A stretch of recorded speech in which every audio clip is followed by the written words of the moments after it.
Thank you so much for tuning into my show, William Wallace for America. As you know, I'm always talking about freedom and liberty and where we are losing it. With me today is a guest that's going to tell a story that you might remember hearing it in the headlines during the last presidential election, but then it kind of went away. It kind of evaporated.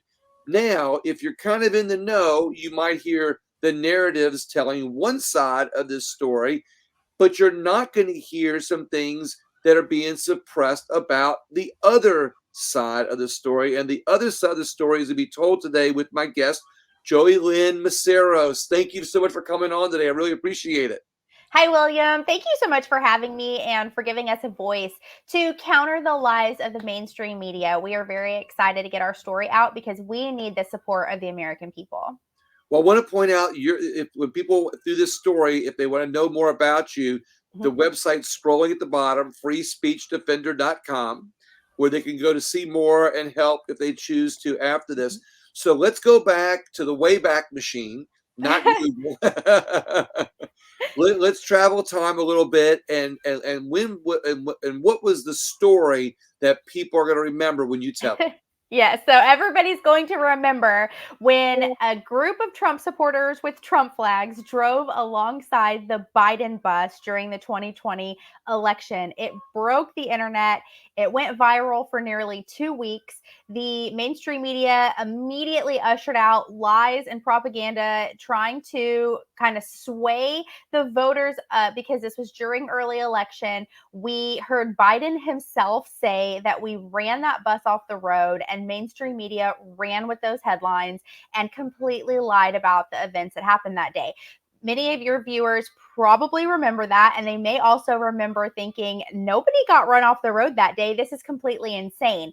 Do you And have as a if video of that? Do you have like a dash cam or whatever? Yeah, oh, absolutely. We actually have 45 minutes of footage from inside the bus that we have obtained through discovery in this lawsuit, and that is very telling. So I'll just wrap that up and say there is a lawsuit. We're getting sued now for for driving next to the Biden bus, for exercising free speech by the occupants of the bus, who are now White House officials and Democrat politicians. They're claiming they have emotional damage from us driving next to them. There are zero criminal charges. This is a civil lawsuit, but they are suing us under the Ku Klux Klan law in federal court. We have an Obama appointed judge, and we are victims of lawfare under this administration for exercising conservative free speech. So wait, there's actually a Ku Klux Klan law.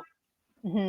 The law was put What's that law? I mean, I don't understand. Yeah, it was put into place in the 1800s by Republicans to protect people of color who were trying to be emancipated from slavery and who wanted to work, go to school, and vote like everybody else. But the Democrats, who were the party and are the party of the Ku Klux Klan, were suppressing those individuals to the point of killing them. And so this law was put into place to protect average Americans from state actors, meaning people in positions of power within the government, military, police, so on and so forth. Now, what we're seeing are state actors using this law against average Americans, and even worse under this administration. What law is that? Because I have some attorneys who listen to the show often, Mm-hmm. what's the law? Is there a statute or is there anything like that? So it's the Ku Klux Klan law of 1871. They may be familiar with this law starting to popcorn up in cases where Donald Trump has been sued under this law for January 6th. Brandon Stratka with the Walkaway campaign sued under the Ku Klux Klan law for January 6th. Dinesh D'Souza sued under this law for his documentary 2000 Mules, trying to expose election interference. And also the gentleman who's facing 10 years prison time for the Hillary meme has been prosecuted criminally with the Ku Klux Klan law. And so this now is clearly becoming a blueprint. They're setting case law to try to use this as a weapon against their political opponents and supporters. So once again, what does the law state? Because I mean, obviously, it's not on the books as the Ku Klux Klan law. Is that just kind of the name for it? It is. It is. Yeah, I don't have like the statute Yeah. number memorized. It's very, very referenceable under the Ku Klux Klan law. And then there's a criminal and then a civil. We are being sued civilly for emotional damage. So let's I'm kind of bounced around a little bit because when questions come to my mind that the people that were watching my show might be thinking, I want to, get them out there real quick because Mm-hmm. I'm trying to connect the dots here. Mm-hmm. So basically, what's happening is you all, they said you ran the bus off the road. What happened at the moment you all rode along the bus? Let's go back to that point. What happened from there? Oh, yeah. So, I mean, at the time, we were seeing Trump trains or these caravans of vehicles with Trump flags on every roadway all across America, even in the water on boats. It was very popular at the time for that to happen. Our town is predominantly conservative. It had a huge Trump train that had about 4,000 members, and we were often making national headlines with helicopter footage or drone footage. And so it doesn't surprise me that the story went viral just due to the fact that we were kind of already on the radar there. And so when the bus was coming through town, when we learned about this bus campaigning through Texas, we thought it would be so much fun to show our support for President Trump. And we hoped to make the news. Like, that was the goal, because we knew that we had done that before. And we thought he'll see it and he'll love it. And he did. He tweeted about it. He said, "I love Texas." He showed video footage from that day. He talked about it at his rallies. And so for us, it was very exciting. We just drove next to the bus, and after about 15-20 minutes, we pulled off and came home. We were shocked to see what the headlines The bus had come up never with. veered off the road. Oh, no, not even kind of. In fact, the bus was driving pretty sporadically, which we have video footage of that. And there was a vehicle that was trailing the bus in a white car. And so you and your viewers may remember there was video footage. There actually was an accident that day, very, very minor. And the car following the bus sideswiped a truck with a Trump flag, which could have been way worse than it was. Thankfully, both drivers were able just to kind of bounce off of each other and keep going straight. But that's what Texans do in their big old trucks. They got, and right. They probably fist bump each other in the process because they're Trump supporters, right? Well, essentially, so this car that was following the bus was a Biden staffer, and it exits its lane and it hits a truck with a Trump flag. And it's because it's weaving in and out of traffic with the bus. And so the bus makes a lane change. The car goes to follow it, but there's a truck there. And it hits it. The truck kind of pushes it back, and they keep driving. There's a video that went viral of a woman who recorded the whole thing. That is not our truck, by the way. I didn't see that accident that day. That is not us. And the woman recording it says, "Oh my gosh, that white car with the bus just hit that truck with the Trump flag. Did you see that?" And then that viral video starts going out. Well, surprise, surprise, it gets scrubbed from YouTube, Facebook, Instagram. If you share it, you're sharing misleading content, right? They pull it off the internet. Do you have that video? We do have the video with the audio, the original audio, and the witness. All of this on your site?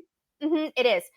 And on my social media. And the woman who records this video is, I believe she's been called to testify as a key witness in our lawsuit.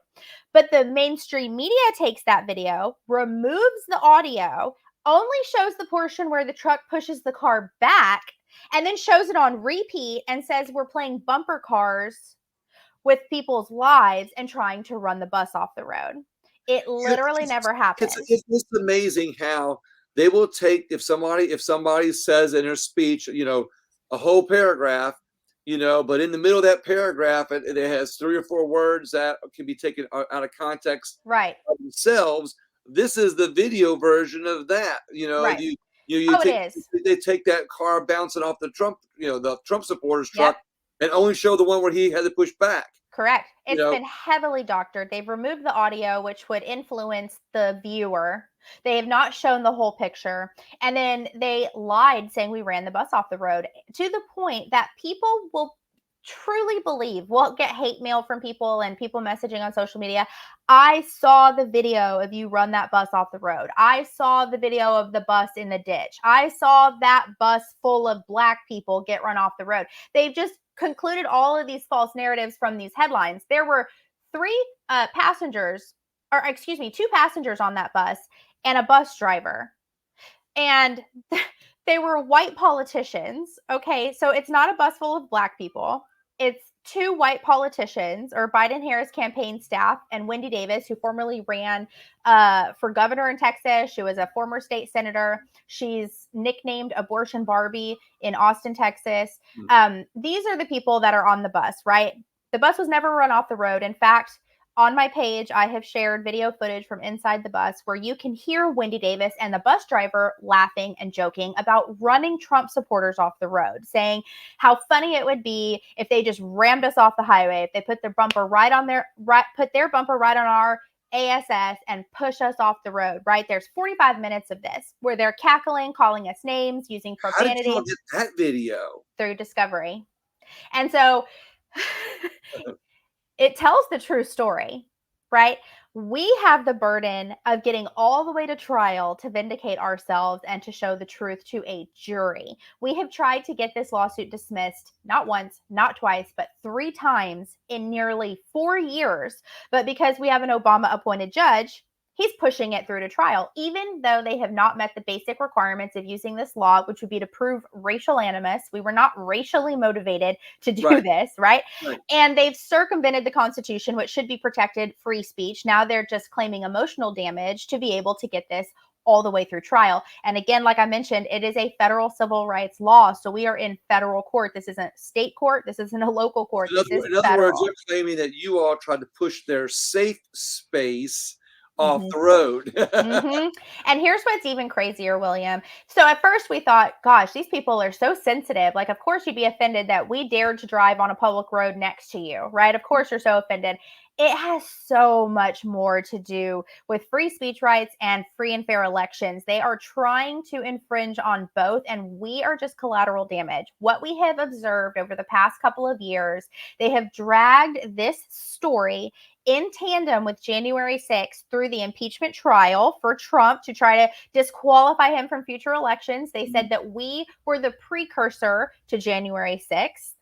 And then in the 14th Amendment hearing to try to keep Trump off the ballot again, which thankfully the Supreme Court overturned for all states, right? We're not going to be able to play that game. They used our story in tandem with January 6th in that too. In fact, the prosecuting attorney played video footage of us driving peacefully next to the bus, but he lies in court and says we ran that bus off the road, which he knows they don't have any video. They don't have any video footage of you ran off the road or the bus. Because if the bus is in the road, I mean, the bus. That's what they would be showing. Yeah, exactly. We'd also be in prison. Like it's the biggest joke ever, but they have no problem lying to interfere and tamper with the election and to substantiate their own false facts, quote unquote. And the political experts, the quote unquote experts on political extremists and white supremacists that have been hired to study our family, our case, our situation, and to report on us over the past year and a half were, interestingly enough, experts called to testify in the 14th Amendment hearing to keep Trump off the ballot, saying he's inciting violence with political extremist groups and isn't fit. So we're seeing how all the pieces kind of fit together to infringe on free speech rights and impact free and fair elections. And our family is here to say absolutely not. We are not going to be used like a tool. We are going to stand up for what's right, and we're going to fight back. You know, I did an interview with somebody last week, and Sandy Kiesel's her name. I'm going to have that up on my site too. She tells the story of Stephanie Larson, that is the attorney that's involved in multiple election integrity cases.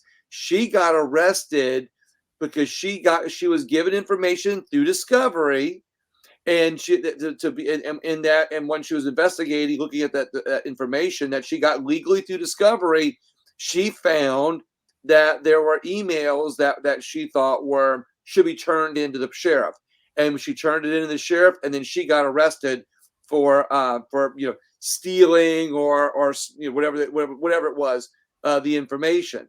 And now, of course, she's out of jail now, but she tells that same story. So this is really, like you said, about free speech. This is the way I talk about it on my show, is because people like to say, well, they're never going to get rid of the First Amendment. They're never going to get rid of the Second Amendment. No, you're right. They're never going to get rid of it. What they're going to do is they're going to censor it. They're going to regulate it.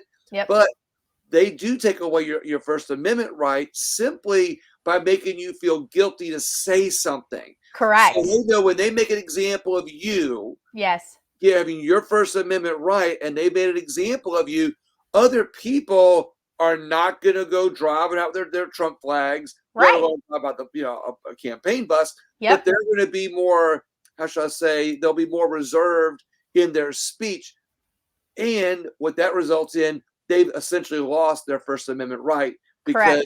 because they don't feel like they saw you, they see you. Yep. You're the victim. You're getting sued and taken to court over your First Amendment rights. Mhm. Other people will be like, yeah, I've seen that case with Yep. Joey Lynn, and her crew. Yep. So let's talk You're about. right. So so who was driving the car? My husband was driving. I was in the passenger seat, and our son was in the back seat. The fact that anybody thinks we care enough about politics to run our F-150 into a 50,000-pound bus is completely insane. Right. It's like, and why on earth would I be so excited about being there and posting it all over social media? They called it an ambush. An ambush is an attack from a hidden location defined by Webster's dictionary. Right. Driving down a road that you pay taxes to drive on, publicly visible with your license plate, waving, taking pictures, is not an ambush, right? And so it's been nothing but lied about. You're exactly right that it is intimidating people to the point of self-censorship. It's chilling free speech rights. We have lots of friends who are like, we love you and support you, but you understand we don't want to be associated with you because we don't want them to come after us next, or we can't fly Trump flags anymore because this is going to happen to us. And so it's already happening. Then they'll set a case law and that'll federalize it and make it really easy to be able to do this to other people in the future. And so the same people who are suing us also sued the city of San Marcos, Texas, which is the city right past ours on a major interstate through Texas, for not giving them a police escort. Our town provided a police escort to them and made a public statement that everything was peaceful and in order. San Marcos didn't provide an escort because they called the office of the police as they're driving through the town. It takes 5 minutes to get in and out. The police are like, we literally can't dispatch anybody. If you have an issue, call us back. So they sued them for it under the Ku Klux Klan law, saying they enabled us to harass and intimidate them and to suppress minorities from This voting. is a bunch of people who are just butthurt about this. I mean, this is. And they campaigned to defund the police. Now they're mad the police can't drop what they're doing to come provide them with a goofy escort 5 minutes through the interstate. If you were so concerned, why didn't you set this up previously? Why are you driving down the road in a giant Biden bus? Why don't you already have... They're suing the police just to make an example of your situation.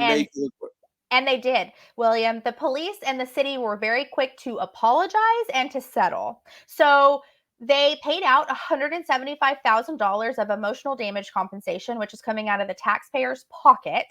The same voter base that would have voted for Wendy Davis, who was running for Congress at the time, right? So now her would-be constituents, which includes me also, she's suing a would-be constituent. Her voter base is now paying out for her emotional damage. And the city makes a public apology and then promises to put their entire police force through political violence training to prepare for future elections. This is the precedent that San Marcos, Texas chose to set for free speech rights. And we absolutely refuse to roll over and do that. So I always, like to point out, things that some people think of as a conspiracy. Yeah. And in this case, something comes to mind, which sounds like it would be crazy thought or could be a conspiracy, but I was going to say it. I see this coming. You have a bumper sticker for the opposite party on the back of your car, and you pass up their car. They get their feelings hurt. They run off the road. They're going to sue you because now they got cameras everywhere. They go, that car, that bumper sticker hurt my feelings and caused me to go off the side of the road. It sounds crazy, but this is almost the equivalent of that. I mean, this is absolutely. That's not a far fetch. Didn't touch them. Your car didn't come close. Y'all didn't run off the road. The only incident was the one behind you, where you all have proof that the truck behind you swerved and almost hit the Trump supporters' truck, basically. And that's just, it was a small thing. That was their fault. Yep. We'll have to see what the police do about that. Who'd the police find at fault for that accident? The FBI actually investigated it, and then nothing ever came out of it. So I think we can all conclude who was found to be at fault, since that wasn't blasted all over the news. You can't make this stuff up. It's completely insane. And you're right. That is the reality of where this is headed if people don't stand up and push back. One of the people suing us wasn't even there. He heard about it, and that gave him emotional damage. And he saw a flag that had a picture of a gun on it, a come and take it flag, that instead of the cannon had a gun on it. And he said that was the equivalent of brandishing a weapon. And he felt that his life would have been at risk if he had been there. Are you kidding me? So that's not only coming after the First Amendment, that's coming after the he's in this second. lawsuit also. Yes. Yes. So how did they sneak that guy in? I mean, he wasn't even on the bus. He was part of the campaign staff, and he was supposed to be on the bus, but he was never able to find the bus to meet up with it that day. But having heard about it, that gave him emotional damage. And I believe, if I'm getting it correct, I think he's one of the individuals that said he was too traumatized to attend the inauguration or to go to work and wanted to be financially compensated. However, this individual has now started a mobile school bus library that is called the Rainbow Book Bus, and you can learn about it online.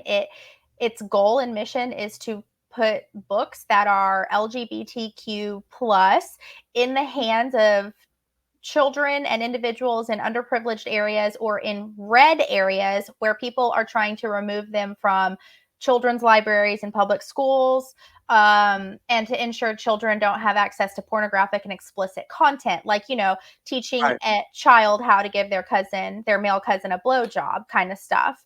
And so these are the books that they're driving around and passing out in this bus. And so it's just fascinating to see the audacity at work here. I'm not going to speak too much on that matter. I'm going to let my attorney kind of make the comments in regards to that. And on my social media, people can see our attorney statement and thoughts regarding the plaintiff that has this business venture and how that kind of meshes into this lawsuit, like how they exist in the same world. And so, again, freespeechdefender.com is not only a place where people can learn our story, share our story, follow legal updates, but they can access all of our social media. They can see what the latest is in our case. They can support our legal defense, which is costing hundreds of thousands of dollars. We cashed out our 401k to retain an attorney. And since then, we need to get about $600,000 to get through federal court. And we're a single income family. I'm a homeschool mother. My husband's a plumber. We don't have the same unlimited resources that they do. They have 20 DC attorneys and multiple nonprofits funding their lawsuit. When we applied to over 50 First Amendment rights nonprofits, we were denied from every single one, saying that we fell outside their scope, that they prefer to specialize in religious freedom, or are not willing to get involved in political free speech. It can compromise their tax exempt status, is what they're claiming. And so the support we expected to have from the conservative community did not exist. Our elected officials do not want to get involved. They call it a conflict of interest, and they refuse to publicly make statements about it or raise awareness. And so we have just picked up our torch and carried it as average Americans, asking other average Americans to help us get a win for free speech rights. And so not only are you defending yourself, but you're showing that if by defending yourself, you're defending free speech. You're basically putting up a wall, being I guess a stopping block, if you will, because if they win against you guys, it's going to give them more power, more motivation to go after other people. But I gotta tell you, I'm feeling a little PTSD right now myself. I mean, the idea of this big old bus is scaring me. These gas prices are scary. This economy. Well, that's right. If I have PTSD for the gas prices, can I sue the Biden administration? Because of what it's done to me. So you said in the beginning of the interview that there were 6 defendants. You named 3 in the car. You, your husband, and your son. Who the other 3 were in your car? No, sir. So my son's actually not a defendant. He's a minor. He's 13 years old now. We've been in this almost 4 years. So there originally were 5 defendants. It was me, my husband, and 3 others. They have since, in my opinion, and my attorney's opinion, coerced 2 other defendants who were not represented. They had no legal representation, trying to figure this out on their own. They coerced them into apologizing and settling with just an apology. So then the headlines say, Trump-trained defendants settle lawsuit. Well, absolutely not. I sure didn't. But that's, again, what they want everybody to think in the community. So people are calling me like, oh my gosh, you settled. Absolutely not. But they did definitely intimidate 2 other defendants into settling.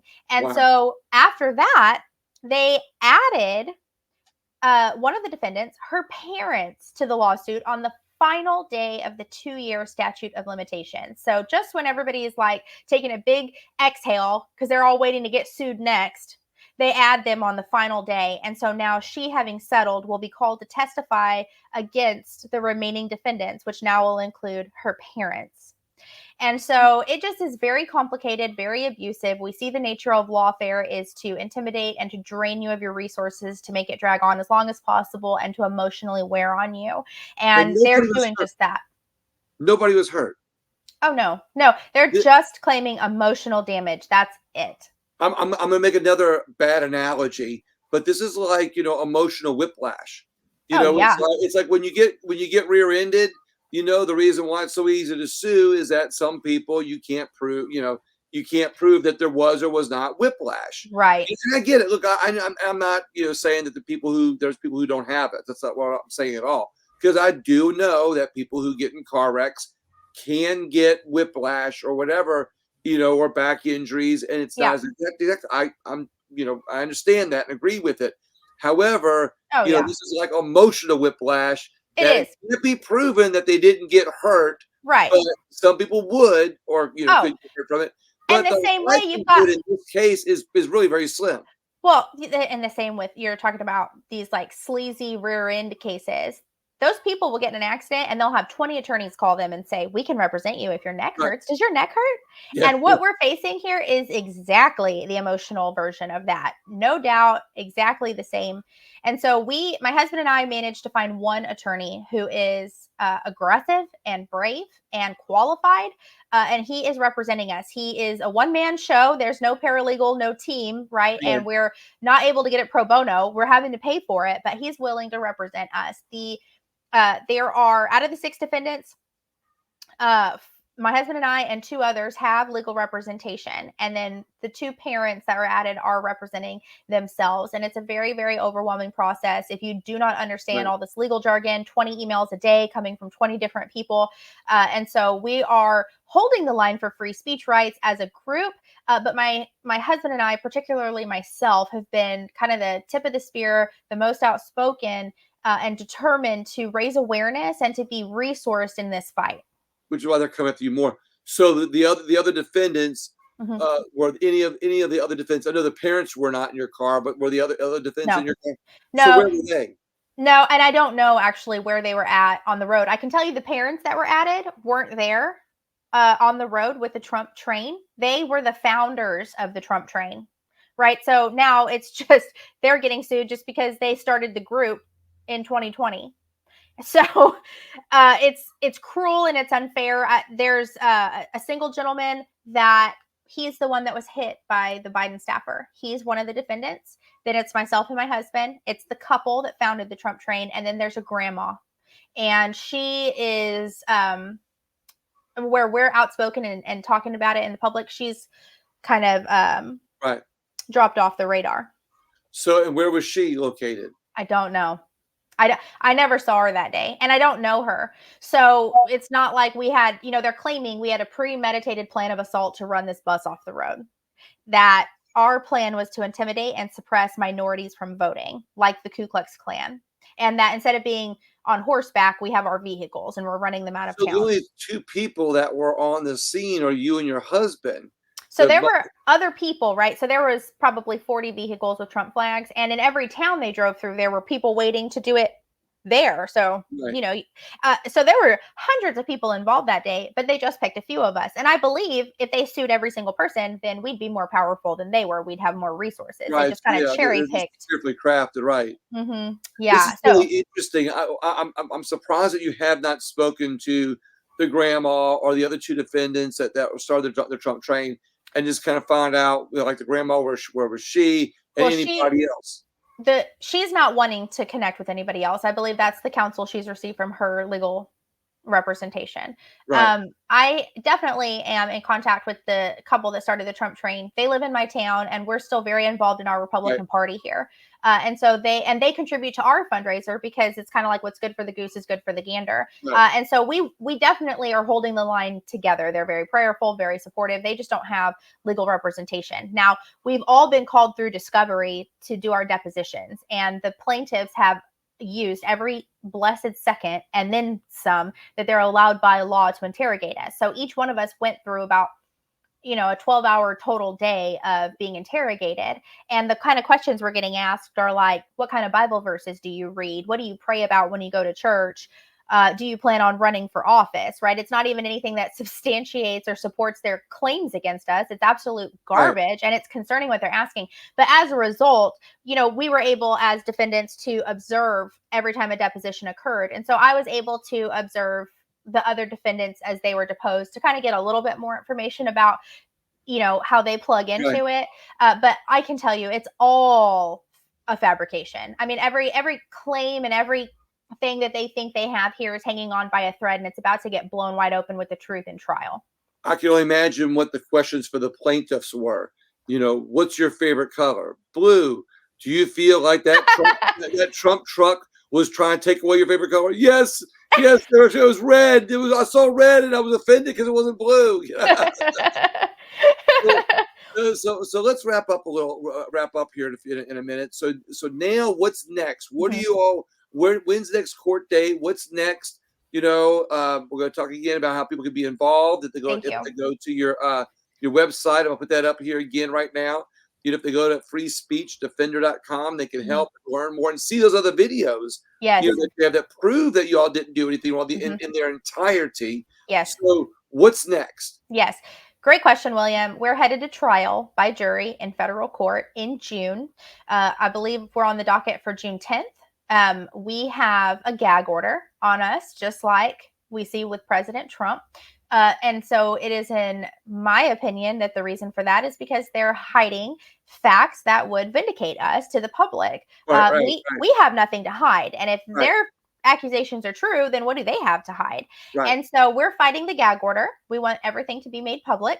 Everybody deserves to know what So that happens. you're on the radio today, though, how can you still say things? Oh, I'm aware of what is labeled and protected and confidential. And then there are some things I'm not aware of because I'm not allowed to see it. Right. So I know what I can talk about and what I cannot talk about. Okay. So we're all good here. This can all be shared. The plaintiffs tried to force us to settle with them before going to trial. They tried pointing, again, case law is very important with the precedent that it sets. They tried pointing to the others that had settled and said that it was appropriate for us to do the same thing. We fought that. We want our fair chance at being vindicated and showing the truth. And quite frankly, we're not willing to settle unless they would like to pay us and apologize to us. That is the only term that we would settle Right. on, and it's because they conceded. We will not.